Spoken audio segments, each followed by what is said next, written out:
welcome to Lusk. Learn unknown, share known. So today we are going to see about how ship is sailing around the world. We all know about car, bike, how they are moving. Let us know how ship is moving. A small basic things, huh? So let's move on, see what's happening. First of all, we'll know how ship is floating in water. A small basic example. As we all know, in our childhood, we would have definitely played this. We take a bucket of water and a mug, and we will try to push the mug towards down, and you can see something opposing upward, which will not allow the mug to go down or sink. But when we give more force, definitely that mug will sink. Or if we do not do anything, then also that mug will sink. And if you press towards any one of the side, that time also mug will sink, na? So same thing happening in ship also. Imagine the ship is in mug and sea water is a bucket. So when we load cargo on the ship, and if we load or if we overload the ship, definitely ship will sink. And if we didn't maintain the stability in the ship, if we load the cargo only in one side of the ship, definitely ship will sink like this. So maintaining stability of the ship is very important in the shipping. Next, do you all know what fuel we are using in ship to sail? As we all know, bike, car uses petrol, diesel. In ship, we use heavy fuel oil. Heavy fuel is HFO. We call it HFO. So how the heavy fuel oil looks? It looks like exactly like road tar. You know, tar where we use in road. So it exactly look like that. Exactly like this. It is a little liquid state because maybe that oil is a little bit hot. If it is cold, definitely it won't be like this liquid. It will be very sticky, and it is quite viscous is very high in heavy fuel oil. Okay, now we see this is ship structure, and it's an oil tanker ship. So we see the ship front part, the 75% of the ship uses to carry the cargo. The cargo tanks will be in middle, surrounded by ballast tank. Ballast tank, I will tell you in other slides what is ballast tank. Cargo tank is nothing but what we get goods. Goods may be anything like oil or grains or whatever. It will be in center, surrounded by ballast tank. And backward is engine room. Engine room will be always in aft side, back of the ship. Most of the ships have engine room in the aft side only, back of the ship.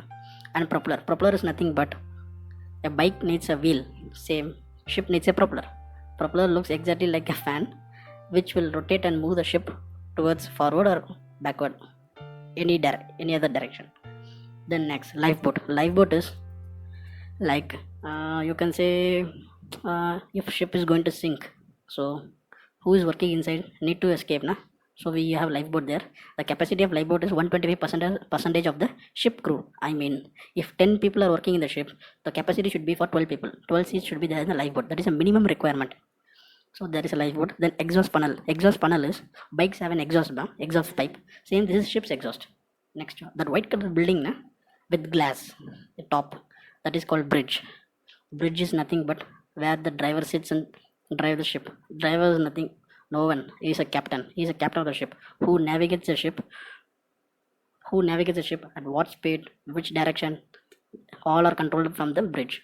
That is a brain, and engine room is a heart. Then the white color block is called accommodation block, where all crew will stay. Next, I already said you ballast tank will be surrounded by cargo tank. Middle of the tank, which is empty, that area is filled by cargo. Surrounded by a cargo is called ballast tank. Ballast tank is filled by seawater. Why we fill seawater in the tank? To maintain the stability. As I already said, the mug example, if we don't apply any certain force, that mug will sink, right? Same applies in ship also. There should be some load on the ship always. Otherwise, it will lose the stability, and anytime it may sink. So when there is no cargo, we will fill the seawater in that ballast tank, and when there is a cargo, there will be no seawater, and when we discharge the cargo, we'll load the seawater again in the ballast tank. Simple. Then let's see what is inside the engine room. You know how massive is engine, I mean ship's engine. Normal bike engine is like around 2 feet height and 2 feet length or breadth, but see how big is engine room. I mean how big is a ship's engine. It will be almost 4 floors of your flat. The height is really massive, and length of the engine will be around 10 to 12 feet. Where I worked, the engine length was around 12 feet, and breadth will also be around 8 to 10 feet. This much massive engine is required to sail a ship because it is moving ton and tons of cargo around the world. See, it's bigger engine. So according to the size of the ship, engine sizes also increases and decreases. Okay, let's see how the engine works. It's just a front view of the engine where the piston goes up and down. We will see what is a piston in next slides. This is how engine rotates. Like this, there will be 6 unit. This is only 1 unit is seen in this pic. There will be 6 unit. According to engine side, this unit will be keep on increasing. Normally ships have 6 unit. Like this, 6 pistons will be there. So this is the size of the engine piston. See a guy who is standing below the piston. Imagine how big this piston is. It will be around maybe 5 or 20 feet height, and weight will be around 3000 kgs, that is 3 tons. If it falls, I can't say anything because it's very heavy, very heavy. Next, we all are working. We are doing a maintenance in the ship. Like this, there are 6 units. Each unit we have to open and clean this and put it back. This is called maintenance, normal routine, and it will take around, each unit will take 1 day. So it's not a small job. It's a very big job, and 5 to 6 people required to do a job. Okay, we'll have just small comparison about between bike piston and ship piston. We'll see how bike piston looks. It's just very tiny iron piece, steel piece, the bike piston is. And compared to this, you can see how big this one is. This is ship's piston, and like this there will be 6 pistons will be there for driving an engine. Okay, we will see how ship engines are working. Just a small basic things. So normally for running an engine, we require some fuel, any flammable like gas or oil, whatever. So same, as I said, we use heavy fuel oil in ship, but in car and bike and all, lorry, bus, whatever, the fuel directly goes to the engine from the tank. There is no any other process inside. Just we are loading fuel and it goes directly to the engine. That's it. But in ship, not like that. In ship, it's a different process. First, we'll take oil, that is heavy oil, which I said it will be looking like tar. That is, we load in bunker tank. Bunker tank is called new oil. What we take, that is called bunker tank. We'll heat up the tank up to 40 degrees Celsius. How we heat is, we heat by steam. Why steam? Because in ship, fire is not allowed at all. You can't see fire anywhere in the ship. Either for cooking or whatever, we all use electric or steam. So we heat with steam. We will heat up to 40 degrees Celsius. Then with the use of pump, we will transfer that to settling tank. Settling tank is nothing.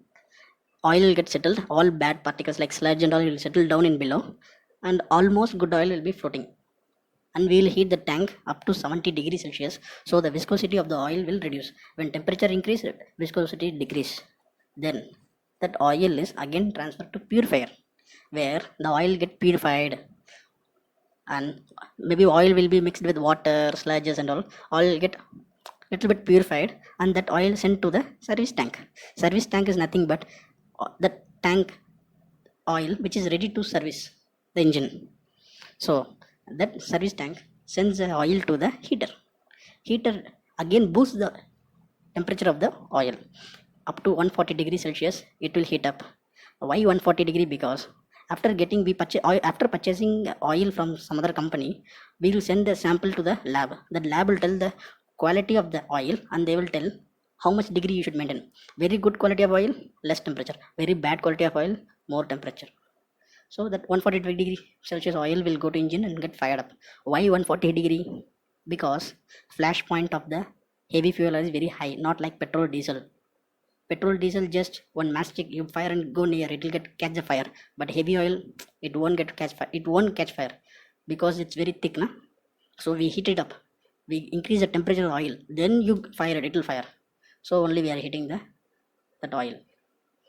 And this is called purifier, where, as I said before, it purifies oil. This is called purifier. That's it. All these things required to move a ship. So there are many struggles to, it's not easy to sail the ship in the sea. There are many struggles behind this, huh? So thank you for watching. In next video we will discuss about how electricity is produced in ship, because without electricity there is nothing in this world, huh? Everyone knows. Same applies to ship also. So we produce, how much electricity we produce, and for what we are using electricity, and how we produce fresh water for drinking, because we are converting sea water into fresh water. How we do that in ship, and how we produce steam, for that one machinery is there, how we produce steam, and etc etc. I will let you know in next video. And thank you for watching Lusk. Thank you very much.